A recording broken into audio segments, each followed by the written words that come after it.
Bienvenidos y bienvenidas. Por acá deben estar viendo una imagen del Transfinito y Cantor. Ok. Listo. Gracias.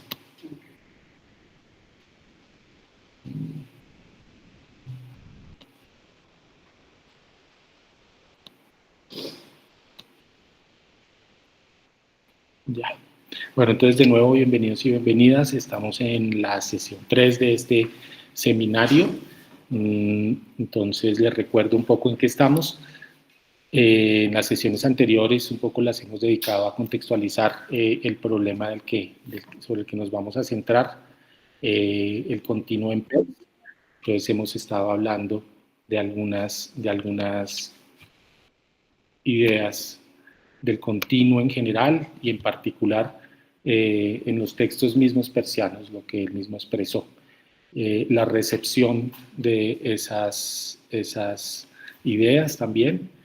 Y bueno, entonces hoy la sesión de hoy ya propiamente vamos a entrar en materia. Lo que queremos es ver el capítulo completo del que hemos estado hablando, de la construcción que yo propongo para, digamos, modelar las ideas del continuo persiano, que quedó abierto pues por muchos años y que entonces se trata de proveer una construcción matemática que encarne esas ideas aparentemente pues muy extrañas, incongruentes, etc.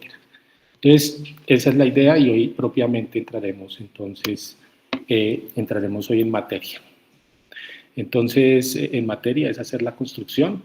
Vamos a hacer la construcción, el paso más sencillo, que es, digamos, construir un continuo lineal. Más adelante vamos a ver otras ideas, vamos a ver desarrollos de esta idea en múltiples direcciones. Entonces, bueno, entonces ahí arrancamos. Como veíamos en las sesiones pasadas, hay dos ideas principales, resumiendo muy rápidamente, que veíamos en Peirce. Peirce retoma, entonces voy acá a proyectar esta presentación. Perdón que se fue.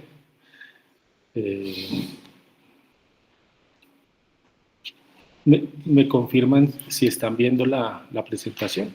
Acá. Sí, señor. Ok, bueno. Entonces, veíamos que Peirce es contemporáneo a Cantor, retoma sus ideas, conoce la construcción cantoriana del continuo, o sea, los números reales en su versión tradicional, la que normalmente se enseña en universidades, incluso en colegios, o se aborda de alguna manera. Entonces, esa es la versión usual del continuo. Lo que hace entonces Peirce es absorber esas ideas también del transfinito, y para él el continuo debe ser algo mucho más enriquecido, mucho más saturado. Entonces llegamos a la idea de la supermultitud, o sea que no es una idea, no es un cardinal fijo el del continuo, no es el cardinal de los reales. Veíamos que 2 a la Aleph 0 es el cardinal del continuo y del continuo de los reales, quiero decir, es un cardinal fijo.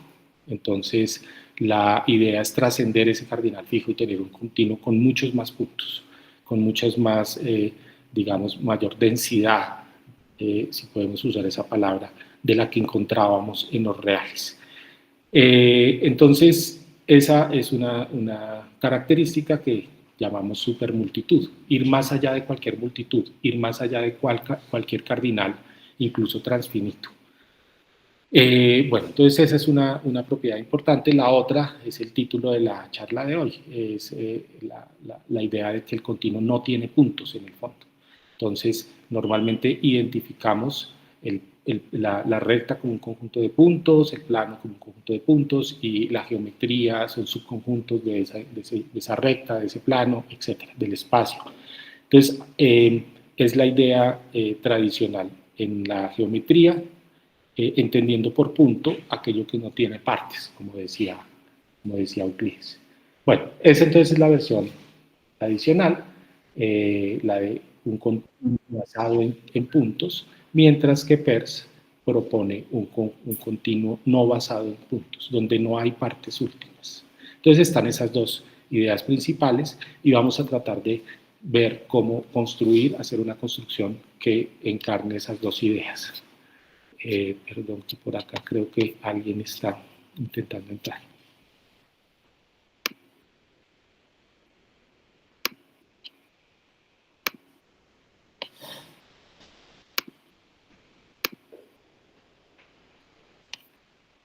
Bueno, muy bien. Volvamos a la presentación. Así está, pero yo no la encuentro.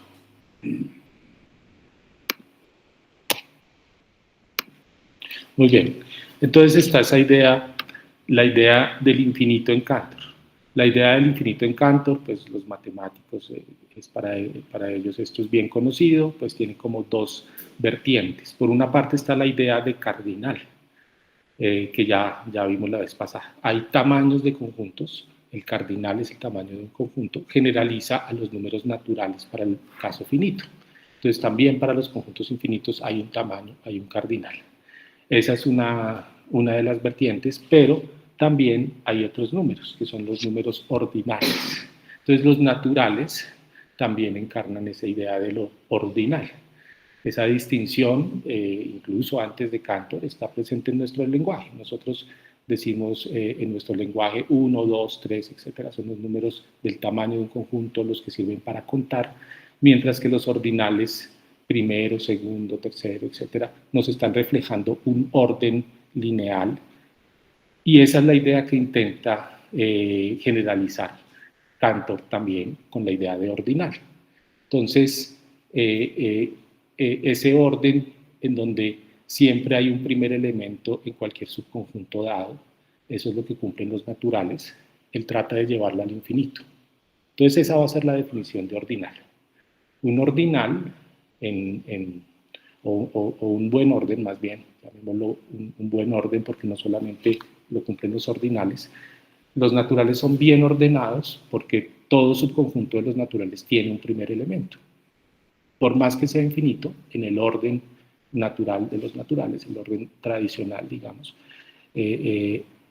encontramos un primer elemento en cualquier subconjunto que tenemos. Eso nos da un control sobre los naturales. Tienen un buen comportamiento.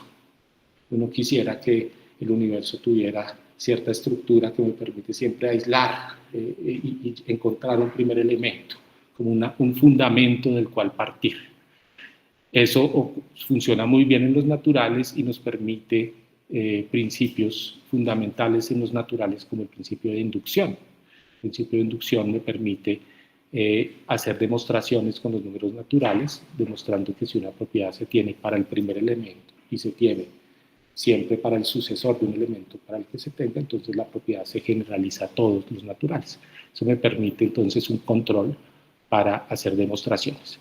Entonces, de ahí la palabra, eso se llama buen orden. Buen orden es que tiene un buen comportamiento.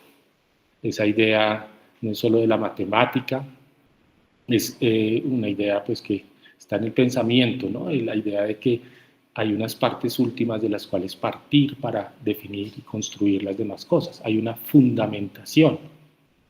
Recordemos, por ejemplo, en Aristóteles, la idea de que todo tiene una causa, y entonces esa causa también tiene una causa, y esa causa de la causa también tiene una causa, etc. Lo que él dice es que no puede haber una regresión infinita, tiene que haber una buena fundamentación de alguna manera, entonces dice que hay una causa primera de todo lo existente.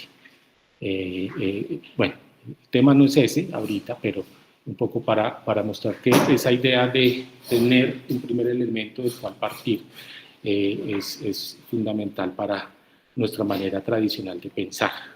Entonces, eso es lo que intenta definir Cantor para generalizar esa idea de buen orden de los naturales a lo que él va a llamar los ordinales. Entonces va a haber tipos de orden que son buenos órdenes.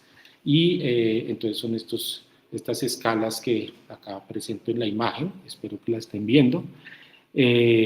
Entonces, acá parte de lo exterior, acá está el 0, que es el primer ordinal, y yendo acá en la imagen de la izquierda, en sentido antihorario, vamos encontrando los ordinales finitos, 0, 1, 2, 3, 4, 5, 6, etcétera.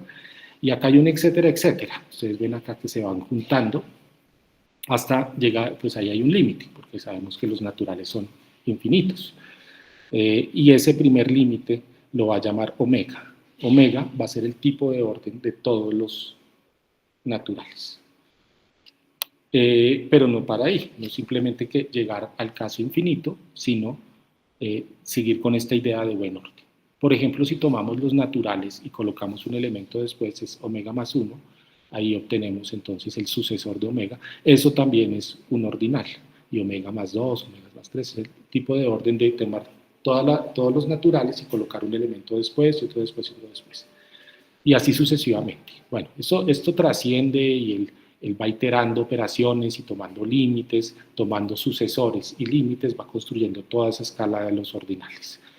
Hay toda una aritmética ordinal, acá más o menos se introducen también el producto, la suma y la potencia de ordinales, y con eso se va construyendo a partir de esas dos operaciones, tomar sucesión y tomar límites, toda la escala ordinal. Bueno, esto nos sirve para dos cosas. Por una parte, porque es que vamos a usar ahorita esos ordinales en la construcción que vamos a hacer. Pero por otra parte, porque es que vamos a ir un poco en contra de la idea de lo que ocurre en los ordinales. Los ordinales son buenos órdenes. Entonces, digamos, todo su conjunto tiene un primer elemento. Siempre no voy a tener cadenas descendentes infinitas, como en el caso del ejemplo que poníamos de Aristóteles. Con respecto al orden de los ordinales. Lo que va a pasar en PERS, vamos a ver, es completamente lo contrario. Precisamente queremos que no haya partes últimas, que no haya esos primeros elementos en cuanto a la constitución de la recta. La recta no va a tener partes últimas, va a tener cada parte subpartes, de alguna manera, cada región, subregiones. Entonces, hacia allá vamos. Bueno, la imagen que está a la derecha es también lo que sigue después de Cantor. Cantor introduce estas ideas del transfinito, la idea de los conjuntos. Los sucesores, sobre todo Zermelo y von Neumann, van a tratar de dotar los conjuntos de una estructura. Y hay una especie de gran conjunto que no es un conjunto de todos los conjuntos, eso es la clase de todos los conjuntos, normalmente se llama B, que va subiendo, que va ascendiendo desde el vacío, por eso es como esta estructura que vemos ahí abierta hacia arriba, va partiendo desde el vacío y va a cada nivel de ordinales, le va a asignar como todos los conjuntos que van hasta ese nivel. No nos queremos obviamente detener acá, es solamente para mirar un poco dentro de qué panorama estamos de la matemática. Estas son cosas que vienen después de Cantor, después de Peirce. Entonces, es en este contexto que vamos a hacer la construcción a continuación. Entonces, todo esto se desarrolla después de Cantor en lo que se llama la teoría axiomática de conjuntos. Las versiones, hay distintas versiones, pero la más usual, la más usada es la de Zermelo-Frenkel, normalmente con el axioma de elección, indica normalmente con ZFC. Entonces, en este ámbito vamos a estar. Ese se supone que es el universo de todos los conjuntos y se supone que ahí está pintado en medio como una especie de columna vertebral todos los ordinales finitos e infinitos que van ascendiendo y esos punticos al final no tienen fin, ¿sí? Tanto así que la clase de todas las ordinales ni siquiera es un conjunto, es lo que se llama en teoría de conjuntos una clase propia. Son tantos que ni siquiera son un conjunto. Bueno, entonces ese es una especie de preliminar. Vamos ahora hacia la construcción. Perdón, miro si hay alguien por acá esperando. Parece que no. Listo. Entonces, ¿cuál es la idea? La idea es una idea que encontramos en Peirce mismo y es partir de los reales. Los reales capturan lo más próximo que ha habido en la matemática hasta Peirce a un continuo. Tiene la característica de densidad, entre dos elementos siempre hay un tercero, siempre hay uno en medio, y además tiene la característica de la completez. Ya mencionábamos también esa idea. Toda sucesión de Cauchy, o sea, toda sucesión que tiende a converger, converge de verdad, ahí mismo en ese conjunto. Es una característica que tienen los reales y que, por ejemplo, no tienen los racionales. Hay sucesiones de racionales que no convergen en los mismos racionales. Entonces, esa es, digamos, una primera, lo que él vería o llamaría una especie de primer nivel de continuidad. Él lo llama un embrión de continuidad, una especie de continuidad todavía naciendo, en estado germinal, dice él. Entonces, si seguimos un poco al pie de la letra esa idea, vamos a partir de los reales para enriquecer esas especies de semillas, de gérmenes que hay y obtener algo mucho más rico que tenga esas características que dijimos. Entonces, ¿qué es lo que ocurre con los reales? Es una recta que tiene puntos. No solamente puntos, sino que esos puntos están identificados con unos números, los números reales. No queremos que haya esos puntos, entonces, ¿qué vamos a hacer? Al final, pues, en cada paso, vamos a tomar esos puntos que son solo aparentes y vamos a introducir una copia de esa misma recta original ahí, una copia de los reales en cada nivel sucesivo. Entonces acá yo estoy poniendo a la izquierda los ordinales, por eso hablé de los ordinales antes, porque la construcción se realiza a partir de la escala de ordinales. Tenemos el paso lambda igual a 1, los reales en el sentido tradicional.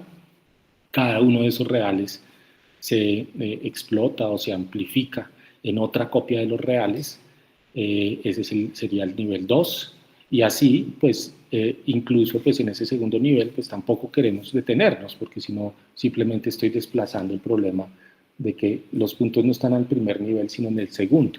Entonces hago un tercer nivel, donde también exploto cada uno de esos puntos aparentes del segundo nivel y pongo en cada uno de esos puntos, entre comillas, una copia de los reales, y ahí puse 3 punticos. Esos 3 punticos no quiere decir 1, 2, 3, digamos, 3 punticos, todos los naturales al infinito. No, quiere decir mucho más. Quiere decir, sigamos a lo largo de toda la escala de los ordinales. Esa escala transfinita, esa escala incluso que trasciende al infinito porque es una clase propia. Entonces, esa escala normalmente se llama, abreviadamente, los ordinales, se abrevia ORD con mayúscula. Esa es la ORD que va a aparecer ahorita. Ahorita vamos a ver el capítulo. Esta es una especie de lectura acompañada de ese capítulo, entonces vamos a ver esa notación. Bueno, entonces, esta es la idea. Esa es la idea. Seguimos ahí al transfinito o a lo largo de todos los ordinales, mejor aún, a lo largo de la escala de los ordinales y esa es la idea, pero entonces vamos a ver cómo formalizar esa idea. A nivel gráfico es algo así, a nivel formal es tomar las sucesiones. Yo tengo que especificar todo esto como conjuntos. Recordemos que estoy en el universo de conjuntos, todos son conjuntos, entonces parto del conjunto de los reales y lo que voy a hacer es sucesiones de reales. Esas sucesiones a su vez son conjuntos. Entonces tomo las sucesiones primero de longitud 1, lambda igual a 1, después de longitud 2, longitud 3, longitud omega, o sea, infinitas, longitud omega más 1, etcétera, etcétera, etcétera. Eso me va a explotar. Tengo sucesiones en todos esos niveles. Bueno, muy bien. Entonces, esa va a ser la idea. Tengo esas sucesiones. ¿Y cuál es la idea de esas sucesiones? Esas sucesiones me van a especificar lugares en la recta. Así como yo estoy especificando, cuando concibo la recta como los reales, estoy especificando un punto con cada real, acá lo que voy a hacer es especificar una especie de ubicación en esta recta enriquecida. Tenemos, por ejemplo, la ubicación R0, R1, R2. Lo que me está diciendo es, voy a ubicarme en la recta. Primero voy a ubicar en el nivel más macro R0. Y adentro de R0 voy a ubicar una segunda ubicación, que va a ser R1, y adentro de R1, la tercera ubicación, R2. Entonces esa tripla es una especie de dirección que me va a ayudar a encontrar ese lugar, como cuando uno pone en una carta primero el país, después la ciudad, dentro de la ciudad el barrio, dentro del barrio la casa y así. Entonces es un encajonamiento de lugares. Cada una de esas coordenadas sucesivas está especificándome dentro de la coordenada anterior. Esa es la idea, entonces conjuntísticamente lo que tengo es simplemente unas sucesiones de reales, algo que pues es muy sencillo, pues, para los que pues, han hecho matemáticas, es simplemente tomar una construcción que uno ha hecho toda la vida, tomar sucesiones de reales. Lo que pasa es que las sucesiones no van a ser solamente sucesiones finitas o de longitud omega, sino sucesiones transfinitas de todos los transfinitos posibles en los ordinales. Bueno, esa es la idea, eso es todo. Esa es toda la construcción. No hay realmente mucho más, esa es la idea. Lo importante ahora es mostrar que eso sirve para lo que estábamos hablando de las ideas que hablábamos de Peirce. Bueno, entonces acá está un poco la construcción un poquito más formal, esto es lo que sale en el libro. Vamos a leer la definición 1, ya es la formalización de lo que acabo de decir. Entonces, para cualquier alfa que esté en los ordinales, quitamos el 0, que voy a tomar sucesiones mínimo de un real. Entonces, para cualquier alfa, definimos C alfa. Estoy acá usando la notación C sub alfa. Es, perdón un momento, a ver si hay algo acá. La notación C sub alfa para indicar que voy a tener distintos niveles de continuo. C por continuo, alfa por el ordinal. Entonces, voy a tener una especie de estratificación de continuos, cada uno más rico que el anterior, a lo largo de los ordinales. Ahí está la notación ORT. Bueno, entonces voy a tener esas sucesiones y además las doto de un orden. El orden es el orden natural, o sea, el orden lexicográfico. Para quienes no lo sepan, el orden lexicográfico es: primero comparo la primera componente y si ahí ya se distinguen, ya ahí digo quién está a la izquierda y la derecha. Si no se distinguen, miro el siguiente, como cuando uno busca en un diccionario. Entonces, tenemos ahí ese orden, y ese orden me va a decir si un lugar está a la izquierda o a la derecha. Por ejemplo, si tomamos acá, en la ilustración, la sucesión R0, R1, R2 y la sucesión R0, R1', R2', ambas están dentro de R0.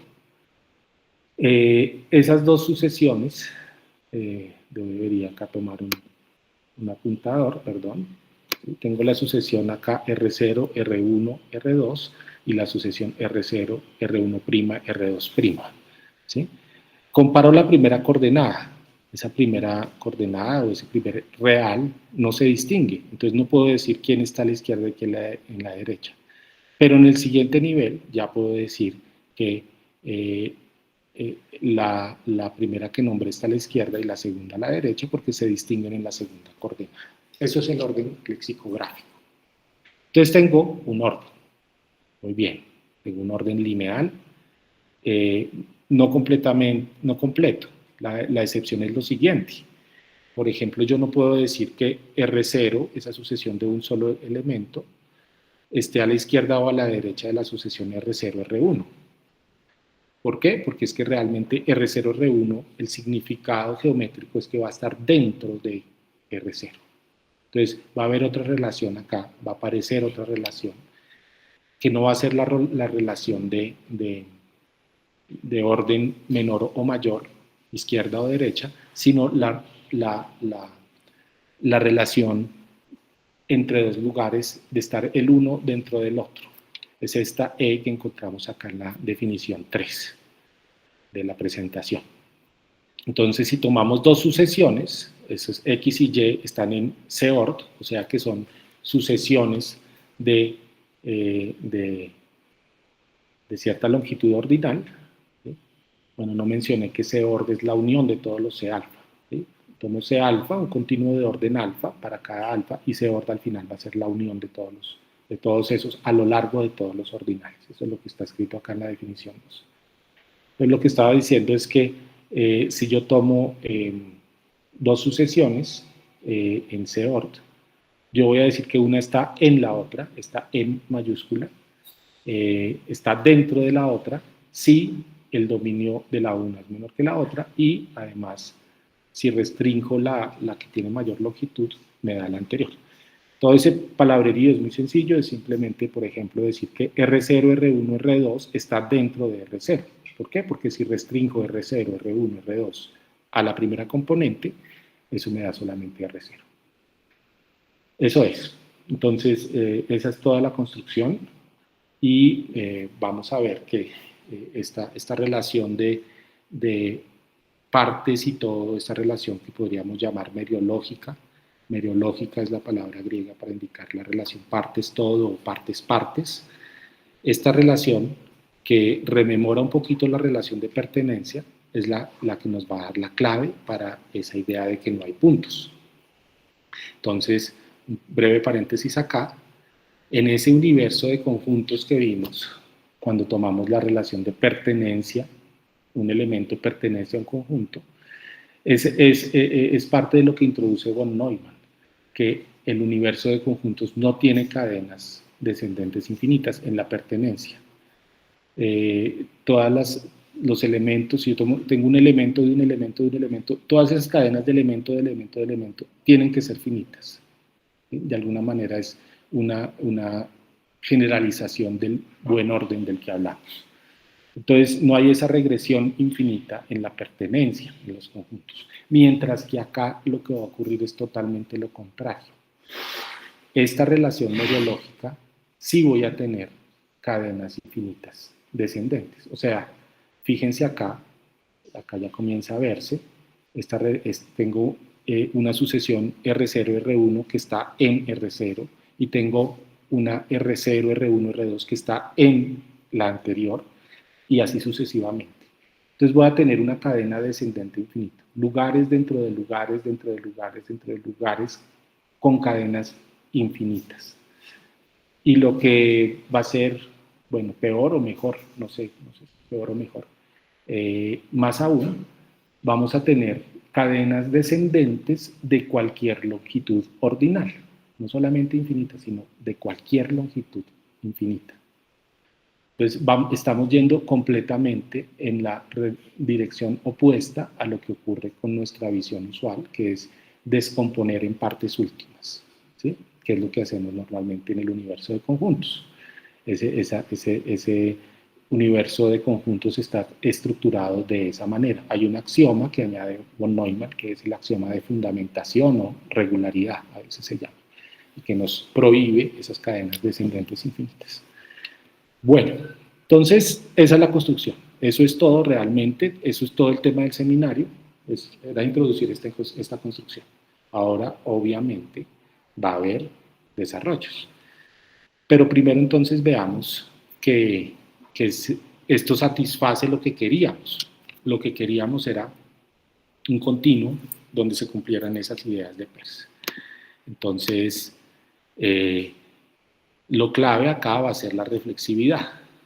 Entonces acá está la misma ilustración anterior, pero le añadí unos colores para, este es el teorema clave que muestra la reflexividad. Recordemos que la reflexividad es que toda parte tiene una subparte isomorfa al todo. O sea, la parte refleja el todo, de alguna manera. Eso no pasa en los reales. En los reales, un punto no es igual a la recta completa. Es muy distinto. Es infinitamente más pobre que la recta completa. Mientras que acá toda parte de la recta va a tener en sí una copia de la recta total. Es el dibujito que está acá. Si tomamos la totalidad de la construcción, es eso que está acá en verde, abierto hacia abajo, porque sigue hacia abajo en el infinito y en todos los ordinales. Esa parte verde va a ser todo el modelo. Es lo que se llama acá C ord. Está acá en verde a la derecha de esta de ese isomorfismo. Tenemos que esa parte va a ser isomorfa a, perdón, esa totalidad va a ser isomorfa a cada una de sus partes. Entonces, por ejemplo, si yo me detuviera acá en esta X, que fuera ese 0, eso tiene dentro de sí, es adentro de él, a lo que está por debajo, es una copia igualita de R con toda la construcción siguiendo ahí a lo largo de todos los ordinales de la misma manera que veíamos en el caso verde. Eso que está azul, normalmente, pues lo podemos llamar, rememorando a Leibniz, la mónada de X. Todo lo que está dentro de X. Todo ese universo que tiene dentro de sí ese punto aparente. Entonces, por eso la M acá a la izquierda en el teorema 1. Tenemos que esa mónada, con el orden heredado y con la relación E de estar en, va a ser isomorfo a la totalidad. Ese es el teorema clave. Y la demostración son, pues, no sé, 2 o 3 líneas, porque es que es escribir en lenguaje de teoría de conjuntos lo que acabo de decir.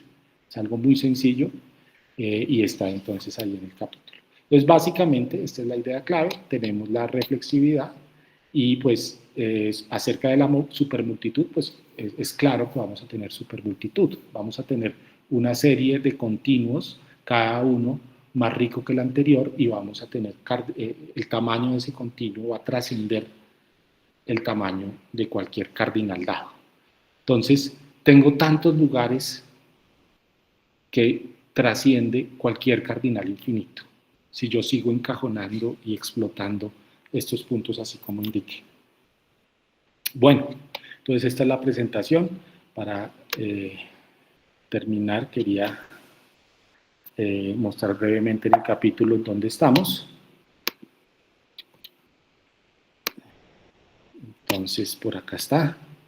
Es esta sección 2.2, una reconstrucción conjuntista de las ideas de Peirce. Habíamos visto que la sección inicial es introducir las ideas de Peirce, y acá ya vamos con una reconstrucción en teoría conjuntos actual. Voy a recordar que hacer énfasis en que acá estamos ya después de que se afianzó la teoría de conjuntos, se organizó, se axiomatizó, se desarrolló una teoría mucho más digamos, consistente y mucho más organizada de lo que inicialmente estaba hablando Cantor y que fue lo que recibió Peirce también. Entonces tenemos la definición es la que vimos en la presentación. Para cada alfa definimos el continuo de orden alfa. Acá está la ilustración que vimos. Hay algunos ejemplos de esta relación que llamé meriológica o de estar en como lugares. Y acá está la definición de, bueno, esta es una generalización del C sub alfa, es tomar, por ejemplo, yo podría tomar C menor que omega. Eso serían todas las sucesiones finitas. O sea, hasta ahora dije todas las de orden, todas las de longitud 1, todas las de longitud 2, todas las de longitud 3, pero uno podría, si quisiera, por ejemplo, tomar todas las de longitud finita. Eso sería C menor que omega. Esa generalización ahí.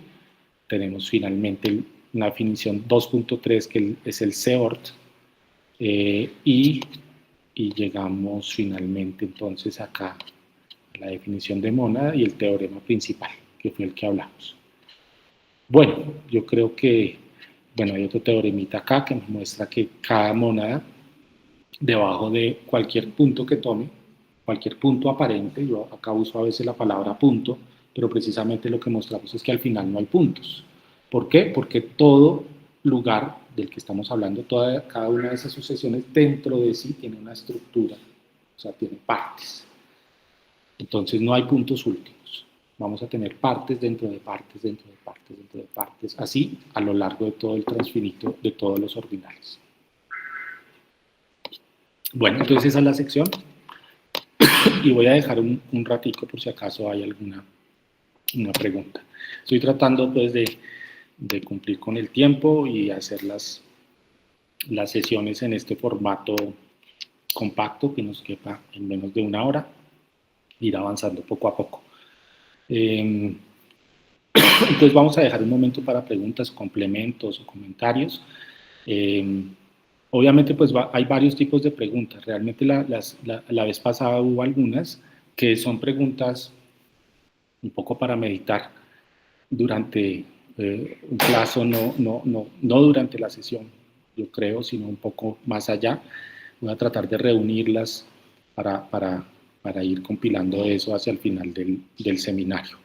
Son preguntas de pensar, de indagar un poco más a fondo en PERS, como las conexiones de las que hablábamos la vez pasada.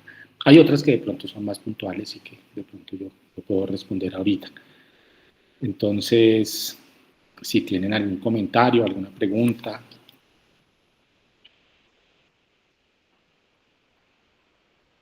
Bueno, entonces, un pequeño... Ah, por acá está Edison. Edison, adelante. Por acá hay una pregunta sobre las sesiones. Perdón, respondo rápido. Sí, Marta Lucía. Entonces, yo creo que de pronto te llegó un correo donde está el canal de YouTube, donde estoy subiendo todas estas grabaciones. Entonces, espero que al final queden ahí organizadas, de manera que si uno se perdió las anteriores pueda, entre comillas, ponerse al día. Entonces sí, si acaso no recibiste ese link, porfa, mándame un correíto y te lo envío. Edison, por favor. Francisco, gracias y gracias por la presentación. Más que una pregunta es, no sé si podrías darnos un ejemplo o una cierta analogía con el mundo físico, en el siguiente sentido. Digamos que tu presentación, tu demostración, tú la haces ver de una manera tan sencilla como, es que si no entienden esto, pues no van a entender nada más. Pero para quienes fuimos educados y conservamos una mentalidad tan seguidora de la tradición de Euclides, ¿verdad? La línea está compuesta por puntos, es difícil hacer ese salto y abandonar una concepción tan arraigada como la que nos enseñaron desde la escuela. Lo que me parece paradójico es, poco escuchándote, es que mientras en el mundo de la física el paso de la idea de una continuidad en los fenómenos naturales a una discrecionalidad, no sabría cuál es la mejor expresión, en donde los fenómenos aparecen, no sé, cuánticos, ¿no? Están separados. Aquí en las matemáticas aparece un movimiento en el sentido contrario, de la discontinuidad a la continuidad. Entonces, por un lado me parece paradójico, como que mientras van unos en un camino, los otros van en el sentido contrario. Pues por eso te pregunto si quizás tú puedas tener una analogía para hacernos entender cómo en el mundo natural, en el mundo ideal de las matemáticas, uno podría ver reflejada o asimilar esa idea de continuidad. Sí. Bueno, yo creo que realmente no hay una diferencia tan neta entre lo que ocurre, por ejemplo, en la física y lo que ocurre en las matemáticas. En realidad, yo creo que hay una especie de debate, una antinomía. Creo que era René Thom el que hablaba de la antinomía fundacional de las matemáticas, entre lo discreto y lo continuo. Y esa misma antinomía está en nuestra comprensión del mundo, ¿sí? Entonces yo creo que hay una discusión de siglos en torno a esa antinomía. Entonces, fíjate que toda esta discusión acerca del continuo, pues que ahora yo estoy planteando a partir de Cantor y lo que después dice Peirce, realmente surgió más en el ámbito de la filosofía, y la filosofía entendida como física. O sea, es en la física de Aristóteles, en lo que él reflexiona en torno a las paradojas de Zenón, que comienza a aparecer esta discusión. Y fíjate que ahí él mismo parte de la idea de un continuo no basado en puntos. Entonces, en Aristóteles ya lo encontramos en su comprensión, por ejemplo, de la temporalidad, del movimiento y de lo que es el espacio. Entonces, lo que pasa es que a lo largo del desarrollo de la historia se ha ido decantando una versión mucho más, digámoslo así, atomística de lo que es el continuo.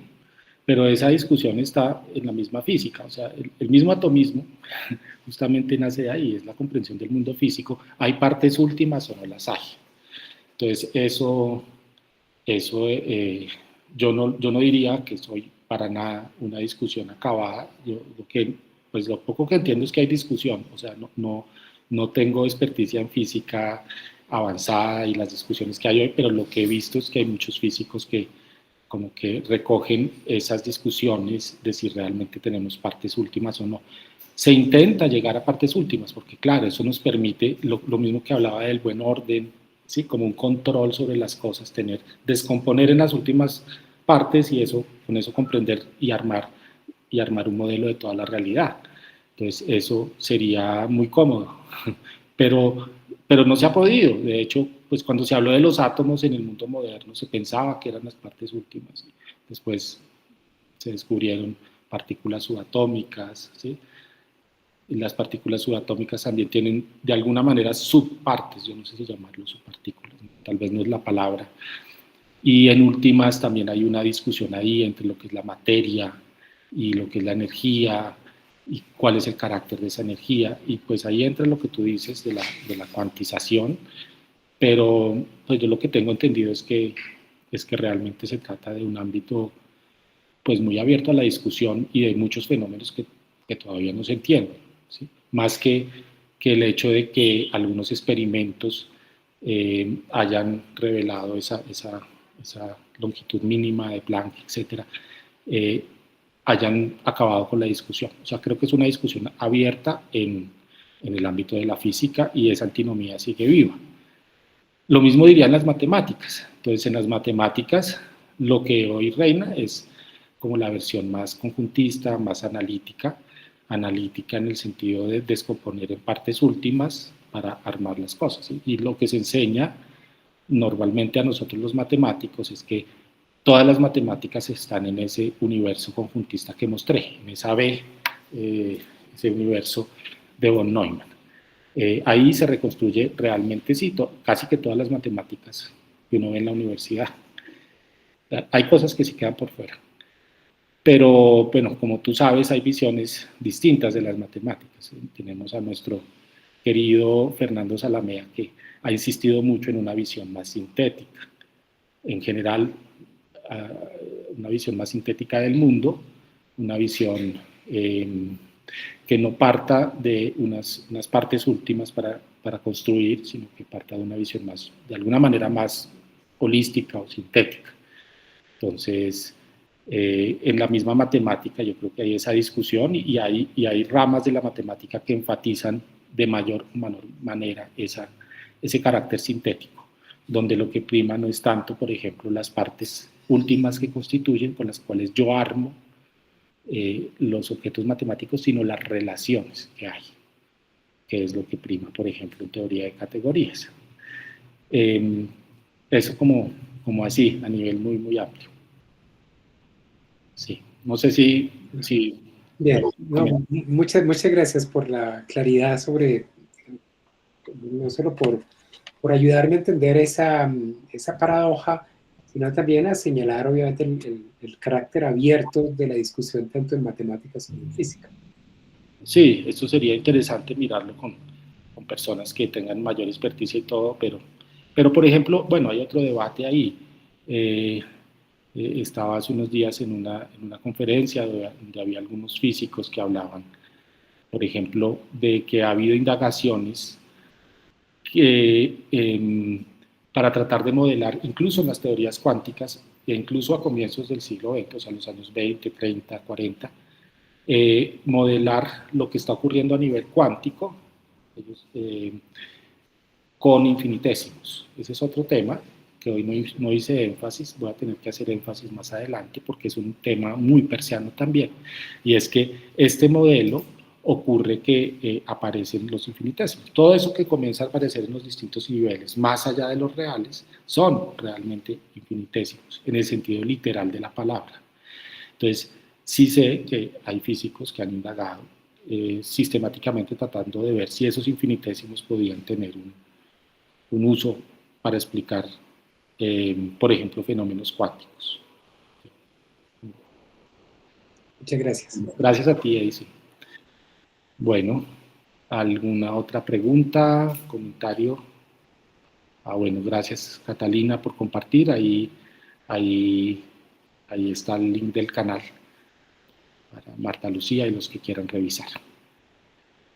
Bueno, entonces no sé si acá en presencial hay alguna pregunta, algún comentario. De todas maneras, con ustedes pues estamos acá y podemos conversar de pronto en otros momentos. Ahorita podemos quedarnos un ratico. Bueno, entonces voy a cerrar acá.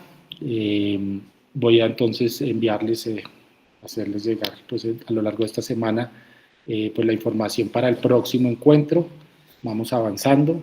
Yo creo que vamos a seguir en el orden en que está el capítulo. La próxima sesión entonces hay un pequeño apartado sobre la meriología. Vamos a tratar de establecer algunas conexiones con otro gran pensador que es Whitehead, Alfred North Whitehead. Muy cercano a Peirce ideológicamente, digámoslo así, en su concepción del mundo. Esto complementa lo que preguntaba eso. Alfred North Whitehead trataba precisamente de abordar un modelo del mundo a partir de la no puntualidad. Entonces, eso es lo que vamos a ver la próxima vez también, esa conexión. Y él sí estaba muy involucrado en la física. Él era físico, digamos, de lleno, además de matemático. Recordemos que tenía una formulación original propia de la teoría de la relatividad en los años 20. O sea, él sí se metió de lleno en problemas de la física técnicamente hablando. Y él lo que quería reconstruir es una visión total de la física y del mundo a partir de los procesos. Los procesos es lo primario, no los puntos, no lo puntual, sino esos flujos, esas transformaciones, esos procesos. Entonces, eso está muy en conexión con esa otra visión que también está en la física para lo que preguntaba o lo que comentaba eso. Bueno, entonces, ahí pues un gusto verlos, un gusto haber compartido hoy. Entonces, les estaré enviando para la próxima